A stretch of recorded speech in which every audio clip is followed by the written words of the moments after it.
This National Professional Anglers Association Mentors Moment is brought to you by Progressive Boat Insurance, Offshore Tackle, and Worldwide Marine.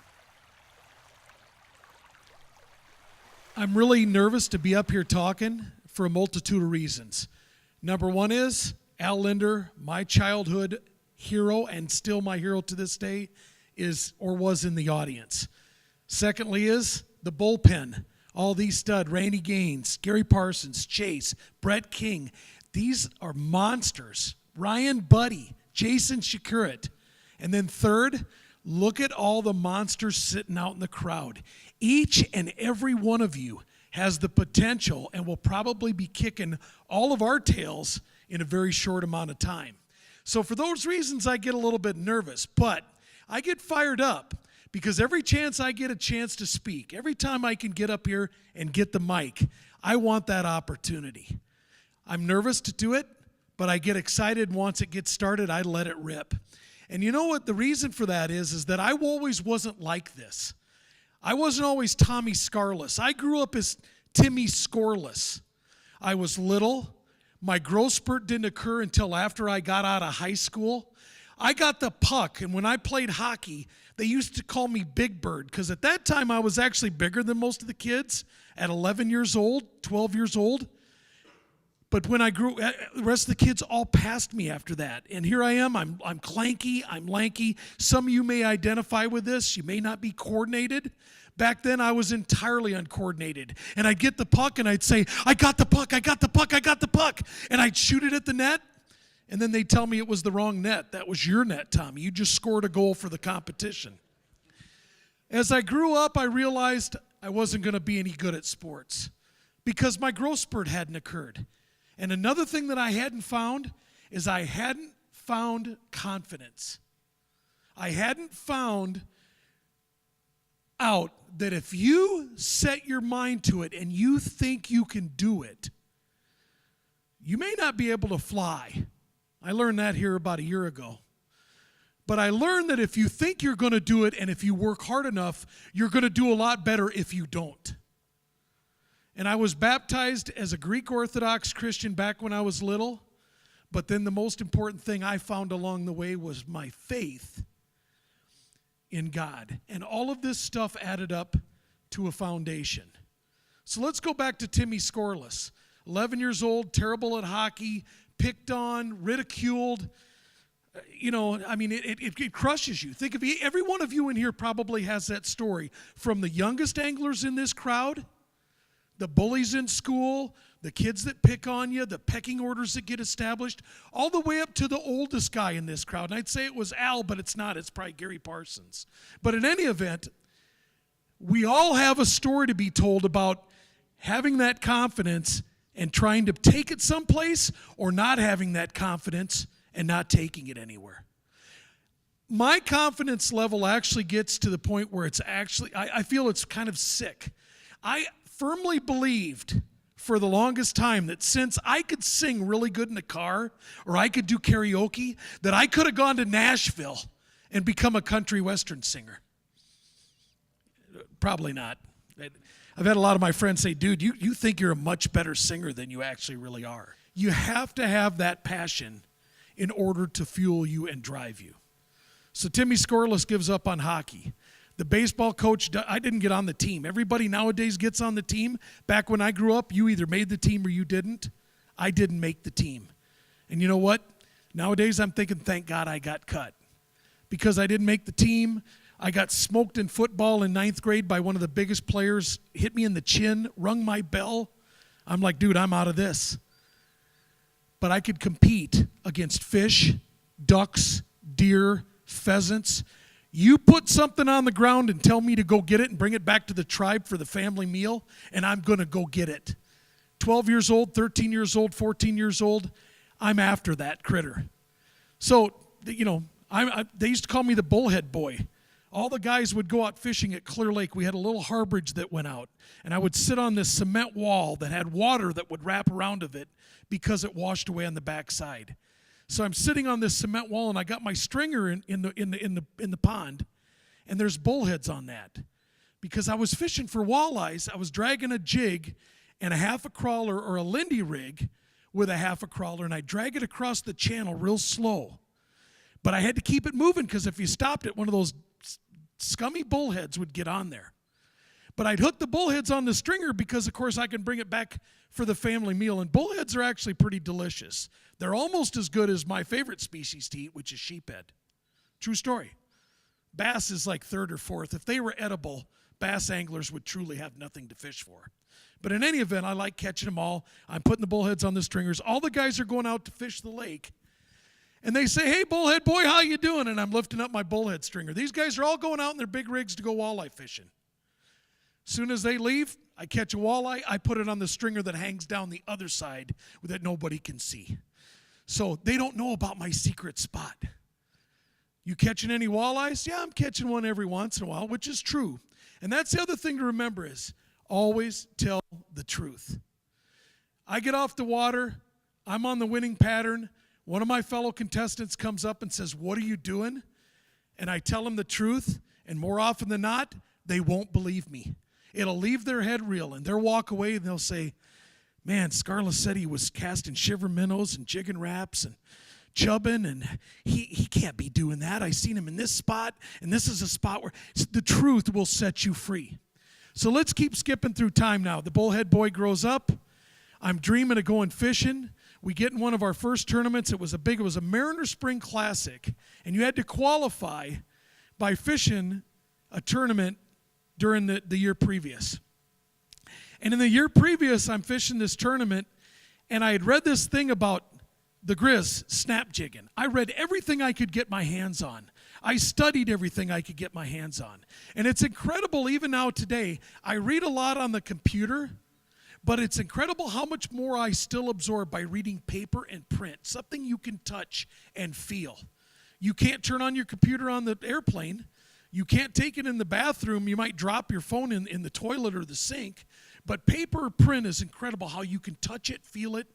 I bought the entire In-Fisherman collection, the Walleye Insider collection at two separate auctions here. I've spent close to what I figure is about $3,500 on those collections that Bob had surmassed. Thank you, Bob. The benefited the fish FAF, but I've got all those publications, and I can go back and read them. So I go to this Mariner Spring Classic, or before I do this, to qualify, we did terrible the first day, and I'm thinking we're never going to make it. It would be our first big tournament. I'm fishing out of a 50-horsepower tiller boat, which at the time was a big boat. 50 tiller, think of that. Most of you guys don't even get into little boats anymore. You're all in big boats, bass fishing, walleye fishing. So I'm rip jigging this 3/4 ounce jig because the grizz was snap jig. I'm not doing it anywhere like he was doing it. But here I'm doing this great big jig head with a tube tail on it, a leech, and a stinger hook. And my partner goes, dude, you are embarrassing me. I'm like, no, the grizz, he does this snap jigging. I'm going to turn these fish on. It was a cold front. And I'll never forget that I go back to thinking about cold fronts and a story that Al Linder's told since the beginning of time, it seems, 40, 50 years ago. He was in a bass tournament, and they're all saying, okay, tough bite, cold front, tough bite, cold front. And then these guys drug these huge stringers of bass across the grass. They couldn't even lift them. And Al's like, never again from that point am I ever going to say that it was a tough bite. And you can never say that it's a tough bite because that's things that are going to stop you. Things that are going to smash your confidence. My thought is, man, it's a tough bite. So that's awesome. It just took 90% of the field out of this. And I am in the 10% that is going to win this tournament. So I'm sitting there ripping my snap jig like the grizz ripped his snap jig. My partner's embarrassed. Get the net, fish. And he scoops it up, and it's a 3-pound walleye. And he looks at me, and he goes, dude, you're the biggest idiot in the world. I can't believe you caught that fish. I said, well, it bit it in the mouth. He goes, yeah, do it again. The first time, that's a fluke. So he goes, he doesn't barely get back and sets the net down and picks up his pole. And I go, dude, I got another one. And this time it's 3.5 pounds. And we end up putting together a 24-pound bag anchored by a 9-pounder. But after that second fish, my partner's in the floor of the boat going, dude, which jig were you using? Which color were you using? And I found it. I found the pattern. Somewhere out there, if the jig you tied on didn't work, find another one because it's going to be the pattern. Or maybe you might want to put on a crankbait. Like Randy caught that bass, all those other kids, Randy put on what the bass wanted to eat. May not have been a piece of styrofoam with a stick sticking through it, but he found the lure. And that wouldn't have crushed me, because I'd have said, well, that stick and that styrofoam, that was some loser that couldn't keep that fish hooked. I was the winner that got him. So now we roll forward to the Mariner Spring Classic. We're fishing this deal. I had a tough day. I got soaked. I got drenched. Another bad first day. And I'm walking along, and all of a sudden I hear this guy. He goes, "Oh, son, you look miserable. It looks like you had a really rough day."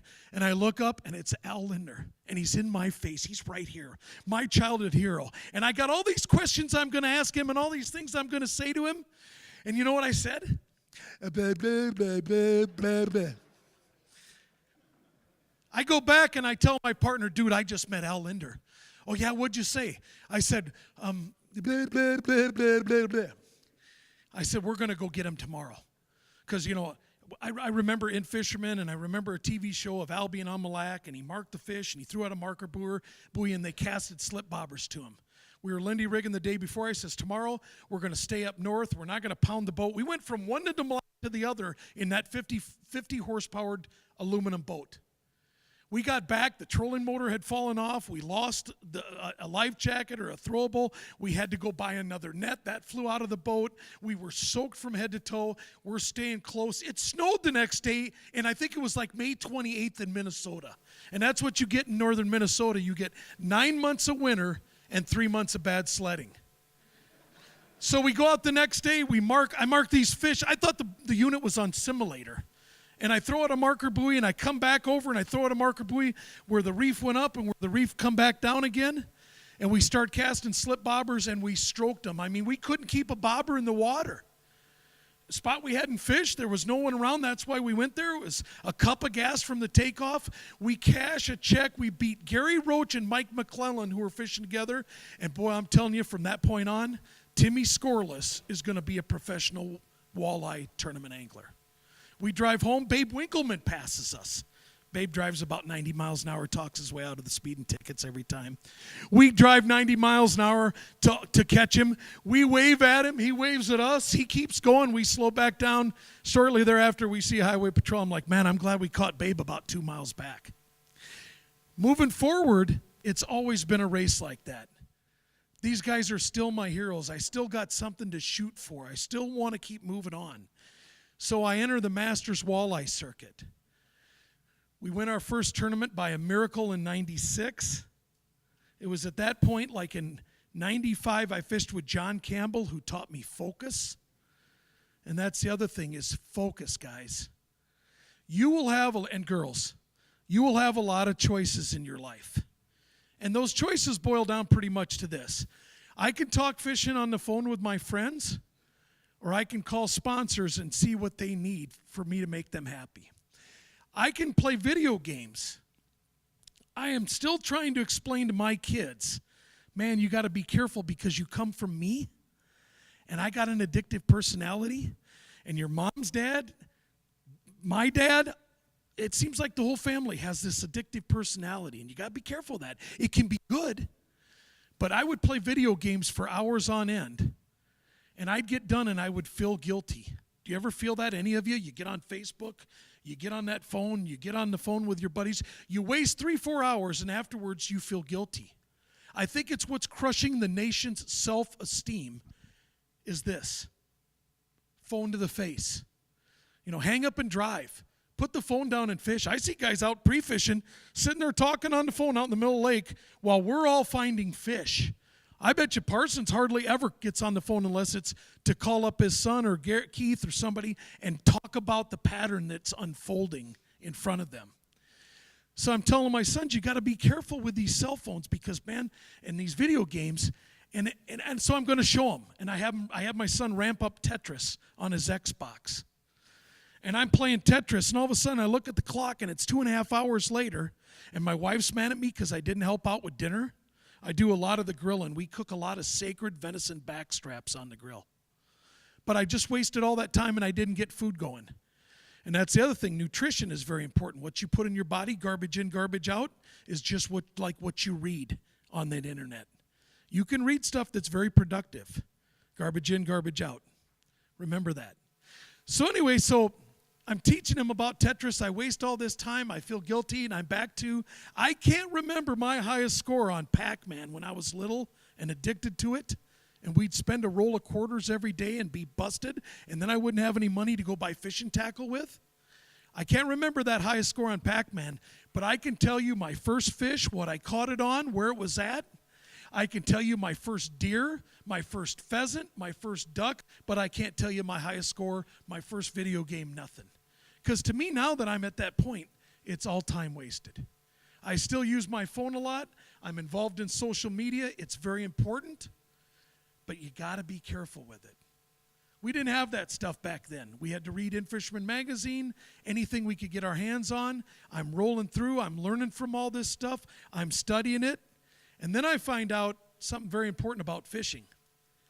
If you figure out what depth the fish are at, and I'm kind of, I know a lot of these guys know this. I'm glad a few of them left. But still to this day, the cornerstone to any pattern is figuring out the depth that the fish are relating to in that pattern. Once you figure out the depth, you can start putting together, is it on inside turns, outside turns? Are there weeds involved here? Is it a sharp break? Is it a shallow break? But man, that depth, you can go up to anybody when you're fishing and say, hey, Ryan, where'd you catch him at? And Ryan's going to tell me in the mouth, in the lake. But I'm like, hey, Ryan, I'm not going to ask you where you caught your fish or anything, but dude, how deep were you fishing? He's probably going to tell me. Parsons might say, Tommy, I can't tell you, but, maybe Ryan might tell me. Find the depth. So I'm rolling through now. We win an MWC. We roll through. We got all the odds stacked against us, and we win the 1997 MWC Team of the Year. You guys are probably thinking, man, that old has-been, he's going back to 97. How long ago was that? Or no. Yeah, 1997. How long ago was that? Was that 20 years ago? 20 years ago. God, I feel old. But again, I'm 52 going on 16. Remember that. How old am I? 52 going on 16. Okay. We win that, and I'm thinking, man, the floodgates are going to open. The sponsorships are going to happen. Never got a single call. It helped me leverage what I did, but nobody called me offering me an opportunity. I had to work hard to go out and find that. So everything I want you to think about going forward is if I work hard enough and I have enough confidence, I'm going to be able to go and do this. I'm going to be able to win at the tournament game. And it goes back to choices. So we roll forward. I start fishing the In Fisherman Professional Walleye Trail. I have a couple of years where I'm decent, I'm good, I'm getting there, I'm having some top finishes, I get some seconds. Second sucks. I mean, I'll take it a lot of the times when I get third or fourth or fifth. I'd really like to have second then. But second, for the most part, I want to use that to fuel me towards a first. And it's great to get second. But I go and I get invited to dinner by Mark Dorn, who's a big shot at the time at Infish, and he's going to have a dinner meeting. I'm thinking, here we go. He's going to tell me he's got 3 or 4 sponsors he wants me to hook up with. He's going to tell me about all these opportunities. We're going to have a power lunch. And Mark Dorn looks at me and he says, we sit down and we're talking. He goes, so Tommy, he goes, reason I had you to lunch? And I'm like, yeah. I'm up in Brainerd, Minnesota. I drove all the way up there to have lunch with him for all these opportunities. And he says, how's your faith? How's my faith? That's what he wanted to ask me, which was probably the most important sponsorship meeting we ever had because it reminded me who my most important sponsor is. So I go back to fishing. I focus on having fun. I focus on the fish. I live, eat, and breathe fishing. And focus. And my choices are, I can stop and BS with everybody. I can go and hang out in the bar maybe with these guys. But you look at some of the guys you're fishing against now, Corey Springle, Ryan Buddy, they are not going to spend an ounce of energy or time on anything other than fishing. The rest of the guys that went out and partied are sleeping until 9 o'clock in the morning, hitting the water till 10. And I tell you, I'm not the earliest guy in the water. But These guys are launching their boat at dark, and they're putting it back on the trailer at dark, and you're not going to beat them by wasting your time talking on the phone, playing video games, going to the bar, et cetera, et cetera. It all, again, boils down to choices. So I focus, I work hard, and to say the least, I win, I think, 4 tournaments at the PWT. But it's still, I win the Angler of the Year in 2004. On top of that, I'm building, I'm chasing other guys' victories. Okay, if I get 2 more victories, I'm here. If I get 2 more, I'm here. And this will lead me to 2008. I win the FLW Walleye Tour Championship. I get to 2012. I win one on the river after blowing more majors than I've actually won. I've had the chance to win probably 20 majors and blew it, and I've had the chance to win 10, 11, 12 and won them. The biggest turnaround though in my career was as I'm kind of getting a little bored with walleye fishing. I'm kind of getting a little stagnant. I'm sleeping in. I might be BSing more than I'm talking fishing or focusing. And I get this idea that we're going to go down and compete against 200 anglers in the Crappie Masters National Team Championship against some good old boys that come up to you and say, man, what's that you going? I see you out there pulling them yellow things around behind the boat, them ducks. It looks like you got a bunch of ducks following your boat. We're pulling planer boards, which a lot of the bass guys may not relate to planer boards, but I'm going to tell you what, if I was a bass angler and they didn't ridicule me out of the sport and it was legal, I'd pre-fish with planer boards for bass, because you put the crankbait down to where them bass are biting on the top of the weeds, and think of the water you could cover then.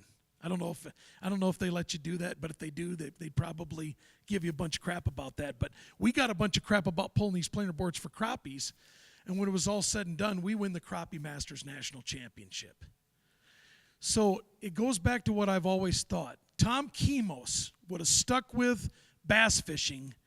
Tom Kemos right now would be chasing Kevin Van Dam for records in bass fishing. Chase Parsons, Gary Parsons, Randy Gaines, any of you has the opportunity to become any species. I want to go after catfish next. I want to win a catfish championship. So I'm moving my career along, and let's go to a little over a year ago. I got a giant on my property. He's chasing a doe. This is a huge buck, probably a 170-some inch buck. And I've got some deer on the wall, but you keep getting these awards, or you keep shooting deer. Think about it. You keep getting these high scores on video games. I don't care what it is. There never seems to be satisfaction. You want the next one, the bigger one. You want more. And that's good, because that's passion that drives us. But I want this deer. And I could have got out and boogered him. He was chasing the doe. If I'd have got out, there was a big cottonwood, got behind that cottonwood right after she got by. I had my release on. My friend was taking me. We could have made it happen. But I felt, no, I want to be sporting. I want to climb the tree stand. Maybe she'll run him by the tree stand. And I know there's other big ones on the property. So I'm climbing the tree stand. I get up. I got to climb up one tree. It's a triple oak. I got to move to my stick in the other tree.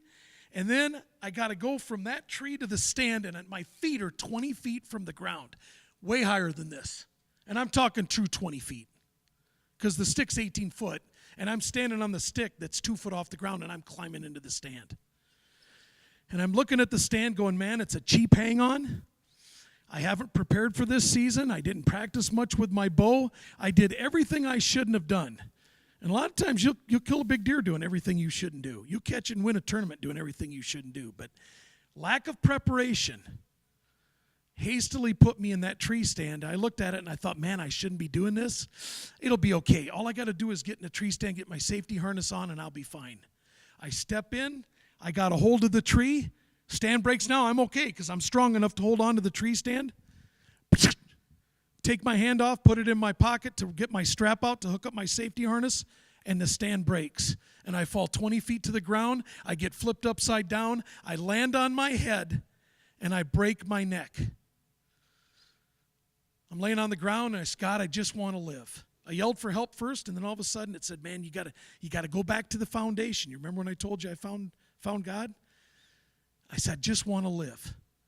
And I'm laying there, and I can't move my legs, but I'm alive. My buddy Kyle shows up, and we probably shouldn't have done this, but I go, my head's downhill, and I'm like, dude, you got to move my legs. So he grabs my legs, and he spins my legs around downhill. I'm like, oh, I feel a little bit better now. My triceps are on fire. It felt like somebody had 2 hot irons pressed to my triceps. My hands are on fire. The nerves are stinging. And my family shows up. And all of a sudden, I can't move my legs. And I'm thinking, man, God, dude. And I talk to God just like he's one of my best friends. I talk to Christ all the time. I said, man, you got to help me here. I'm already I feel like I'm going to live, but now I want to walk. Can you give me that back? And my family and I'll hold hands. We pray, and the next thing I know, I can move my legs a little, teeny little bit. I can wiggle my toes. So I go to the hospital. Long story short, the surgeon's looking at me 2 months later. They're confirming that I dinged my brain, so I'm not as quick or as sharp as I used to be, but I still got my brain. And he's also looking at me with his arms crossed, and he goes, we have no idea why you're not paralyzed from the shoulders down. And you know, when you do stuff, when we lie to our parents, mine are still alive, and I try to avoid that now. I've learned at 52 years old that it doesn't work very good. But you feel guilty, you know, even when you tell a little white lie, or you catch a 9.99-pound walleye and you tell your buddies it was 10 pounds. No, it was 9.99. It wasn't 10 pounds. Should have poured some water on it before you put it on the scale. But I feel guilty telling that story because I feel guilty about the people that broke their neck and aren't walking or aren't paralyzed from the shoulders down. 2 gentlemen were in that hospital. They beat me in on Sunday. One was in an ATV accident. One was in a tree stand accident. Neither one of those men walked out of that hospital, and one of them's on a ventilator. And I feel guilty about that. So anyway, I'm laying in hospital. I get out of the hospital. I was supposed to be in there 30 to 40 days. I was out in 15. We'd go to rehab, and I would do rehab until the rehab people said, that's it. Come on, okay, go, you've done enough rehab. And I'm like, no, I want to walk one more time to that wall and back. I had trouble. I couldn't go upstairs until 13 or 14 days after I'd been in the hospital. I was supposed to be out in 30 to 40. I got out in 15. And I want to go back to that now. You think of everything you got going on in your lives right now. You're worried about, maybe what you might need to do when you get home. The littler you are, maybe those worries don't seem to be much, but there's something that you're thinking about right now. Man, I got this big test coming up in school. I got this coming up. I got that coming up. And we worry our lives away if we think that way. Think of it this way, man, I am looking forward now. I went to the NPA conference, and I am going to rock that test, because if I rock that test and I'm smarter in school, I'm going to be smarter when I deal with sponsors, I'm going to be smarter when I deal with fish, and I'm going to be more successful. My least favorite subject in school was English. And I really wish now that I would have paid more attention, because I'm working with outdoor writers. I'm writing articles. I'm posting on Facebook. And I'm going to tell you what, even if it's somebody that does it, the biggest way I feel that somebody can look ignorant to the general public is to not know how to spell and type and write an article. I still think that is the most important part of school. And for guys and maybe some girls, English is like one of the least favorite courses. But it's one of the most vital ones. And let's go to your school. I should have been a 3.7 to 4-point student on a 4-point total grade average. And I wasted it all away. And to this day, I feel guilty about wasting it away. Because if I was back in school knowing what I know about now, about being competitive and about confidence and about setting my mind to doing it, I realized that I could have been a 4-point student.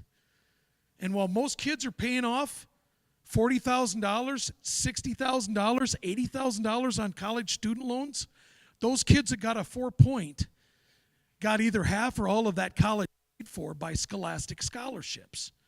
So Timmy Skarlis was never destined to get a scholarship in school, in football, or in baseball, or in basketball, because when I graduated, I was 5'9". I was just a little bit taller than Chase.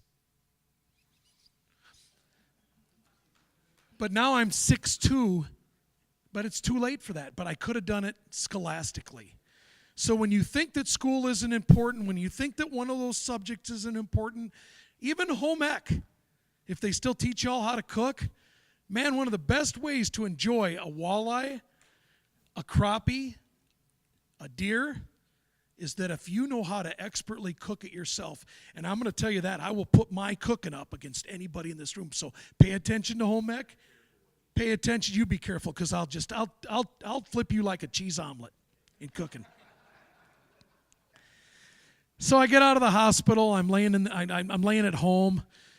I realized that the days that I got up and I did things, I felt better. The days that I sat on the couch and had a pity party for Timmy Skarlis, he came back again. He tried to creep his way. The enemy tried to creep his way back into Tommy Skarlis and put me back down again. And don't let him. Don't let your Timmy Skarlis come back into your life ever.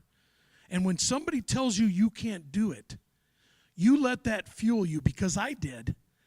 And I climbed back, and I limited the number of plaques and trophies. They said you could bring one or two, you know. I had a little 10th place trophy at Grenada, Mississippi this year, spider rigging. So think of any tactic in your arsenal that you're weak at right now. And in crappie fishing, spider rigging, where they put 8 poles out in front of the boat, 16 foot long, and they push them along for crappie. Think of I'm weakest at that in crappie fishing. And what I did in walleye fishing is, if I was weak in a tactic, I really wanted to win a tournament doing that. Even if it took me 20, 30 years. Live bait rigging with chubs. I think I cashed 1 check in my career live bait rigging. And I'd hardly ever caught a fish on a jig and wrap or a moonshine minnow, those 2 tactics. But I get 10th place spider rigging, and I got this little plaque. And I ain't kidding you, it's about the size of a smartphone. And that 10th place plaque hangs up with all my first place and Angler of the Year and Team of the Year. It's right next to these dudes right here. Because that 10th place plaque showed me you're coming back. You may not have what you once had. My whole left side is numb. If this was ice here, it'd be, oh, that feels warm. Ice cold. Oh, that feels warm. Ice cold. Hot pavement, it's like nothing. Nothing. I got to learn to hop on my numb foot now, because I won't feel the hot or the cold. But I ain't got what I used to have, but I still got something. So I fished the NWT circuit this year, the big league, with all the big boys. And they're like, dude, you're out of your mind. Everybody was telling me don't fish. Don't fish. I'm like, asked the surgeon, I says, am I going to break it? He goes, after 3 months, I guarantee you will not break what I did to fix your neck. I got 2 titanium rods. I got a metal plate. I got 12 screws in it, holding it together. Don't fish. I'm like, man, I got to get out there. I go fish Lake Erie. All I got to do is put the boat in the water, get the boat back out. I don't care if I catch a fish. I got to succeed 2 days by just putting the boat in the water and getting the boat back out. I finished middle of the pack, which was a victory for me, but we come in the second day. The waves going back into the channel, some of them were pretty close to about the bottom of that right there. And am I kidding anybody? Were they that big coming in? Bigger. And I'm like, oh God, you got to make it tough on me. I'm coming in. This is all I got to do is get the boat back in and get it on the ramp, and I've succeeded. And I'm looking in the channel at spearing one of those bad boys, and possibly dying because it's so cold. Get the boat back in. Look at the clock, got 30 minutes. I start jigging. I'm sitting there in my chair. That's the only way I can fish is sitting down. It hurts too much to stand. Guys are coming in. I know that when Parsons come by me, I at least my confidence thought this, that he's going, oh gosh, Skarlis might be on him. He might kick my butt. I had a couple of guys look at their watch, realize they had 8 minutes. They pulled in and figured they're going to jig there too. I thought to myself, even if I'm, might be lying to myself a little bit, I'm confident and thinking, man, they fear me, even jigging. So let that fuel you. Don't lie to yourself. Be true to yourself, but also think. Because there are some people that are going to come by you, and they're going to think, man, I fear him. Look at this dude right here. I can feel the fishing power in him and each and every one of you. So I get through the season. I get to the Masters Walleye Circuit Championship on Cass Lake. 20-some years, over 30 years of watching these guys fish the Masters Walleye Circuit. The first time I got into it, all I wanted to do was survive the tournament. The first year I fished it, all I wanted to do was not embarrass myself and qualify for the championship. Then all of a sudden I figured out that you got to be careful what you fish for. Because if you go out just trying to not embarrass yourself and your goal is 70th place, you're going to get 69th. Now, you're going to achieve a goal, but, shoot for the moon and hit the barn. So the next time we went out, we're out to win Angler of the Year. And we get second, John Campbell and I. Get back with my old partner. We win a tournament in 96. In 97, we win this championship. That's when I started setting that goal. So think that to yourself. Be careful. I got to be careful what I fish for. Because if you're fishing for a top 10, you're going to finish in 9th or 8th or 7th or 6th. And I'm going to tell you what, the guys that win tournaments are beasts that will not be satisfied with anything other than first. Now, and again, of course, you got to be satisfied with anything other than first. Go to this tournament, rigging chubs, jerking these moonshine minnows and repalas. And I'm thinking to myself, man, here's another year that we're not going to win the championship. Timmy Skarlis starts sneaking back into my brain saying, dude, he's whispering to me. He's going, you're not going to win this tournament. These are your tactics. This is the stuff, man, that's the toughest thing for you. You can't handle this. And that's when you drive Timmy Skarlis or your Timmy Skarlis out of your brain and you tell yourself, I'm going to do the best I can do. And in fact, I told my partner, we're going to win this one.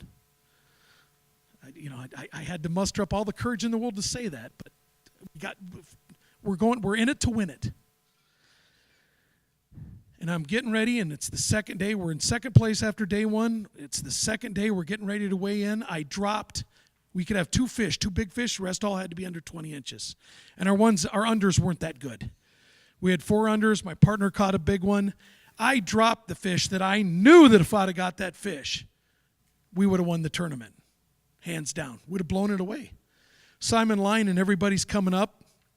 We're pushing our bump bags along. Skarlis, man, I don't know, man. I don't think so.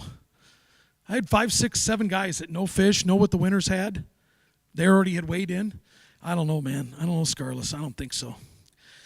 I don't know, dude. I don't think so. I'm just about ready to go up on stage. And God spoke to me. He said, it doesn't matter. You already won. And not the tournament. We weren't talking about that at this time. We were talking about the fact that I'm still alive. I'm still walking.